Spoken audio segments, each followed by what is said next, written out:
Hey, salut tout le monde, j'espère que vous allez bien, moi je vais super bien. Aujourd'hui j'ai reçu une très bonne nouvelle, il y a un ami qui m'a appelé pour me dire que non, tu sais quoi Pat, il y a le nouveau teaser du film Avatar que tu attendais qui vient à peine de sortir. Alors je me suis dit non, je vais le regarder avec vous.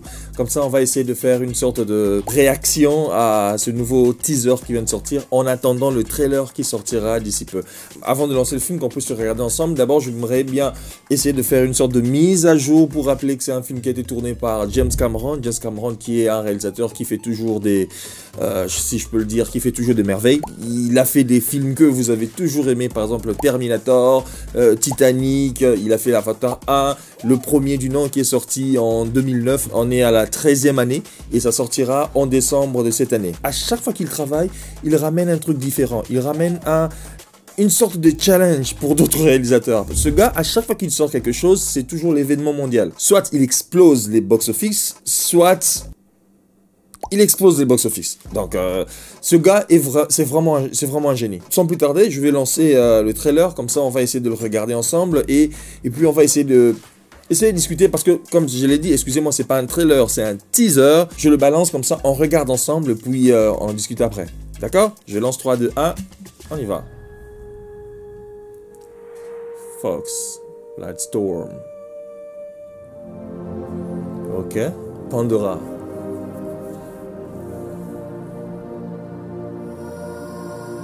Waouh. Waouh. Non, il est fort ce gars. Il te fait sentir la grandeur de l'environnement en fait. Oh, c'est beau ce paysage. Purée. Et tout ça, c'est fait en images de synthèse. Donc, c'est de la 3D pour dire d'une certaine manière. This December. Ok.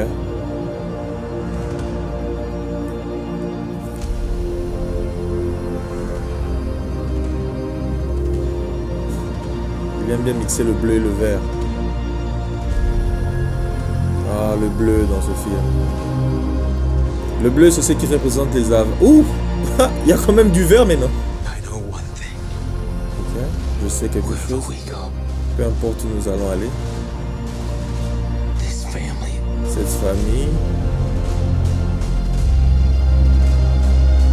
Purée.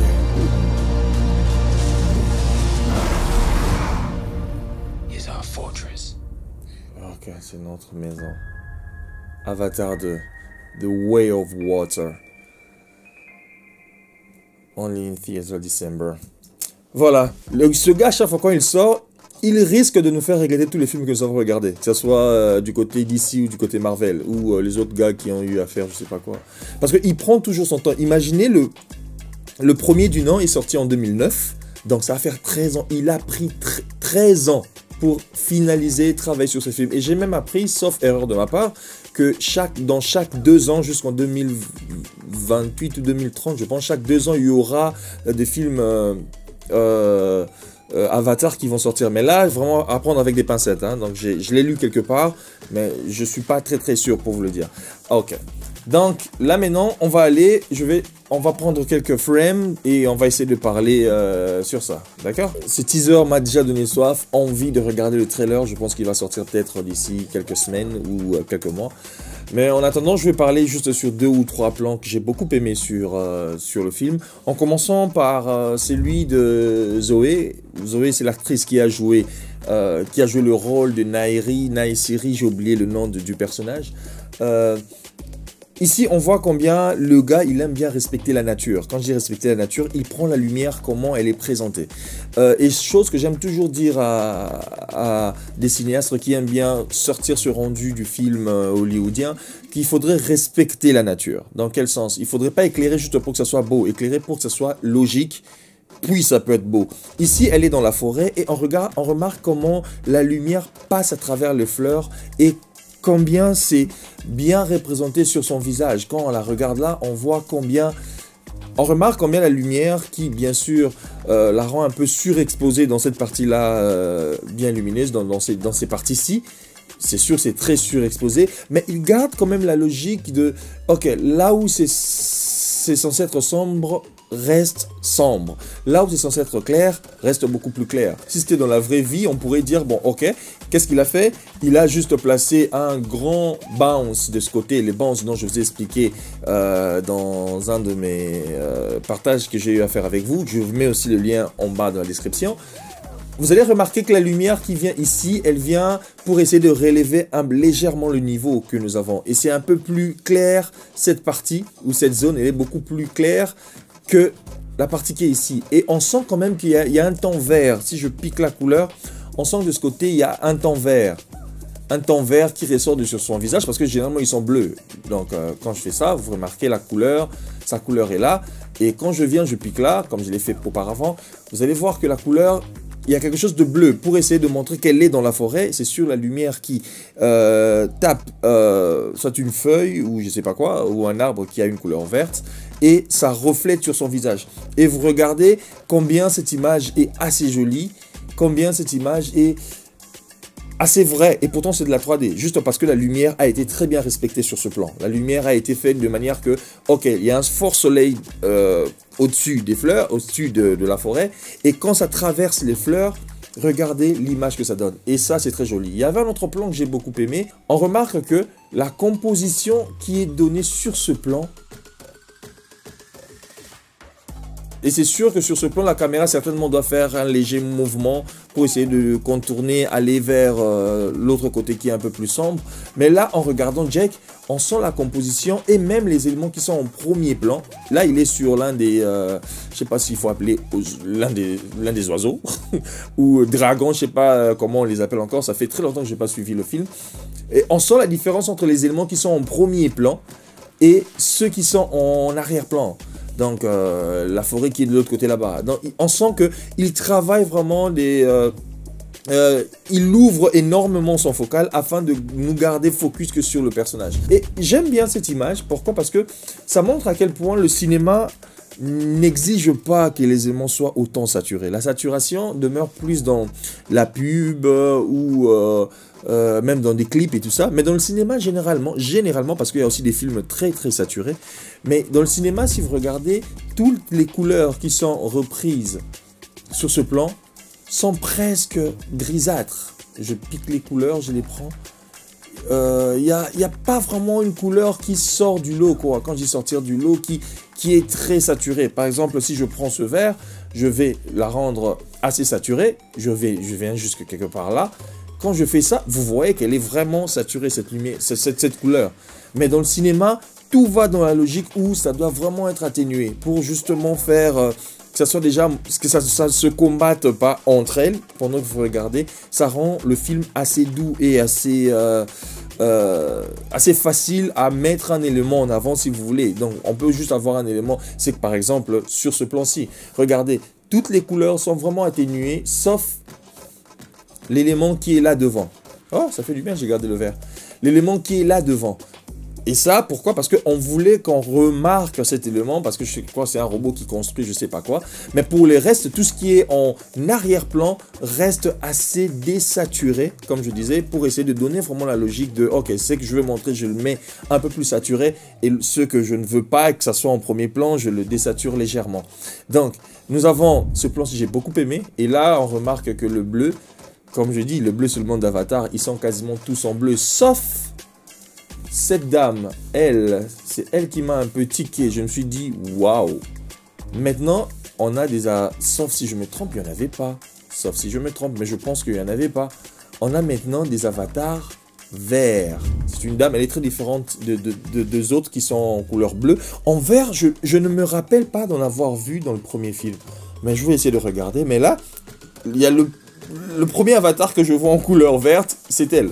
Donc, elle vient un peu pour essayer de tout changer. Ça m'a vraiment tiqué. J'ai beaucoup aimé le plan, la lumière. Et vous remarquez la manière dont ils ont éclairé, la manière dont la lumière vient pour s'asseoir sur son visage. Et pour ne pas garder le fond, que le fond soit un peu boring, qu'est-ce qu'ils font? Ils mettent juste quelques lumières des part et d'autre. Comme ça ressort un peu. Ça vit aussi derrière. Ça, c'est pas juste elle.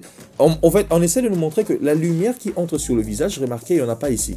Mais il y en a là. Pour dire que, supposons s'ils étaient comme dans la forêt, comme dans la première image, celle-ci, celle que je vous ai présentée, celle-ci, on a l'impression que, ok, il y a des lumières qui il y a une lumière qui traverse plusieurs éléments pour essayer de nous donner cette image. J'aime beaucoup cette image parce que ça va un peu dans la logique. J'aime toujours dire que le cinéma n'a pas besoin d'avoir autant de couleurs, n'a pas besoin d'avoir plusieurs couleurs pour que ça soit assez joli. Donc, il y a le sharing que j'avais fait d'un spot d'une banque, je pense, je le mets en bas aussi de la description. Vous allez remarquer que ici, on reste que dans deux tons de couleurs. On n'est que dans les tons orangés, c'est ce qu'on appelle dans le film blockbuster, et bleurâtre.